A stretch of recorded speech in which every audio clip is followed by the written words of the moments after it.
Oh, it's fake. He got you. You want to make it any harder, Niners? Do you want to give me a heart attack? Is that what you want to do? I reached a point early in that second half when I just debated giving up. Like, I was just wallowing in my misery that the Packers are going to win this game and probably go on to win the Super Bowl. That's how I was feeling in that moment, right? The whole game was my worst nightmare. They had that return fumble when there was like 800 Niners surrounding the ball and it just bounced perfectly into the one Packers player's arms. That's when I realized, I was like, you know what? It's just not going to happen. The Niners are going to choke again. Kyle Shanahan's going to choke again. And I'm just going to have to deal with the fact that Jordan Love is going to lead this team to a Super Bowl. Ambry Thomas was a war criminal in this game. Like, prime Philip Gaines type war criminal in this game. Every time I look up, he's getting burnt by somebody for a massive gain, or he's giving away a pass interference. He was just terrible all game. Purdy couldn't hold on to a football, apparently. Like, I don't know where this came from. He was throwing low, he was throwing high, he was wiping his hands in the middle of the drop back. Well, who does that? I don't care if it's raining. Jordan Love is dealing with the rain too! Remember, we mustn't forget that it's been raining, so the pitch is quite... It's been raining? Yeah. Are you being serious? It's raining for both teams. Yeah.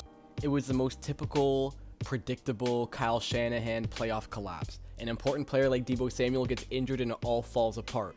But they have no excuse. Deebo Samuel gets hurt every single year. You don't plan for this to happen. And just to cap it all off, Kyle Shanahan teams are 0-30 when they're down by 5 or more going into the fourth quarter of a game.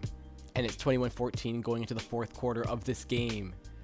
It's never been more over. It's done. It's over. We are screwed. But then something beautiful started happening. Green Bay started choking.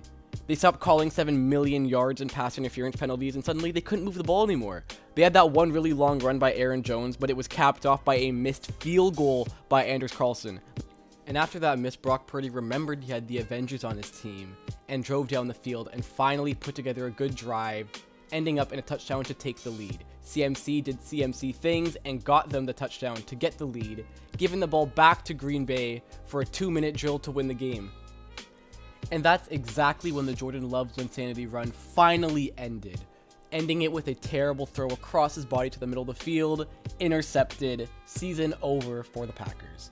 And let me tell you, when Greenlaw picked that ball off, my heart grew 3 sizes that day.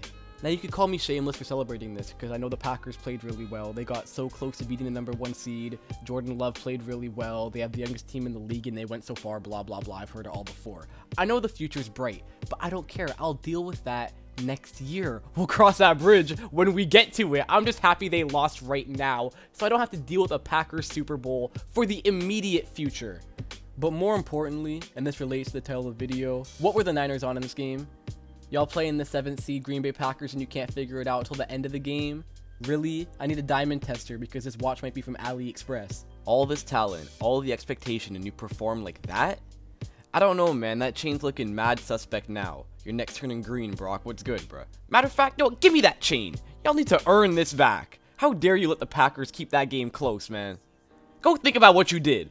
All season, and even going into the playoffs, I believe the Niners were by far the best team in the NFC. But like, I'm not so sure now. Like, were you watching the same game I was watching? What were they doing? They lose Deebo Samuel and they go from a Rolls Royce to a 1982 Corolla? What? Think of all the names they have on that defense. Bosa, Chase Young, Charvarius Ward. And yet it was only really Fred Warner who had a good game out of all those people. And did I mention Ambry Thomas is a war criminal? Because he really...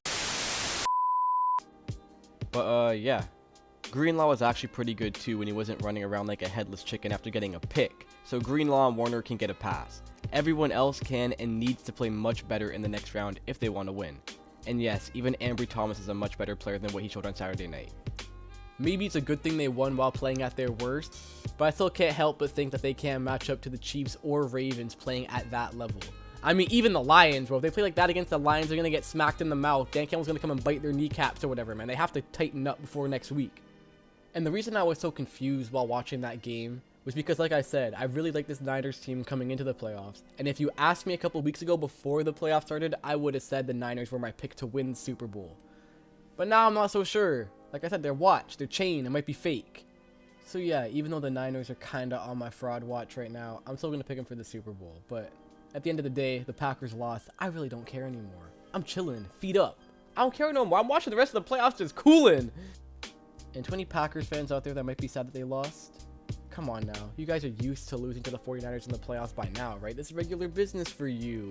It sucks sad to end on such a terrible interception though, right? It's like Playboy Cardi said, love hurts. I'm still praying on your downfall though.